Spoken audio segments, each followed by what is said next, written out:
నేను నా సెల్ఫ్ కాన్ఫిడెన్స్ని ఎలా అయినా పెంచుకోవాలి. అలాగే రిలేషన్స్లో ఎప్పుడు కూడా ఛాలెంజెస్ వస్తూనే ఉన్నాయి.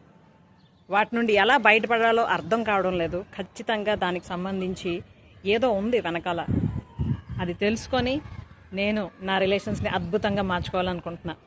అంతేకాకుండా ఫైనాన్షియల్గా నేను ఇండిపెండెంట్గా తయారవ్వాలనుకుంటున్నా.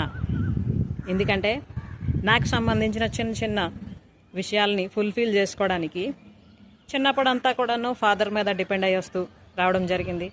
పెళ్ళైన తర్వాత హస్బెండ్ మీద డిపెండ్ అవుతూ ఉండడం జరుగుతుంది. బట్ నేను చదువుకున్నాను, నాకు స్కిల్స్ ఉన్నాయి, నాకు టైం ఉంది, ఎనర్జీ ఉంది. దీన్ని కానీ కరెక్ట్గా ఉపయోగించి నేను ఎంతో కొంత మనీ ఎర్న్ చేస్తే ఖచ్చితంగా నేను ఇండిపెండెంట్గా ఉండొచ్చు అన్న ఫీలింగ్స్ మీకు వస్తున్నాయా? If yes, then you are in the right way friends. ఎందుకంటే ఇంతవరకు మనకు తెలియని నాలెడ్జ్ అండ్ ఇన్ఫర్మేషన్తో ఇంతవరకు పెరిగాం, మన లైఫ్ని లీడ్ చేస్తూ వస్తున్నాం. But now everything is transforming. ప్రతి ఒక్క విషయంలో కూడా ఎంతో అద్భుతమైన మార్పు వస్తుంది. మన జీవితంలో కూడా అటువంటి మార్పు ఖచ్చితంగా మనం చూస్తాం. అయితే అది ఎప్పుడు అంటే మనం యాక్షన్ తీసుకున్నప్పుడు.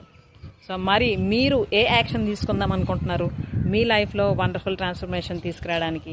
నాకు కామెంట్లో తెలియజేయండి, ఓకేనా? ఒకవేళ నిజంగా మీరు 100% yes I'm committed to transform my life అని అనుకుంటే 100% కమిటెడ్ అని కామెంట్లో కూడా షేర్ చేయండి, ఓకేనా? Bye, thank you.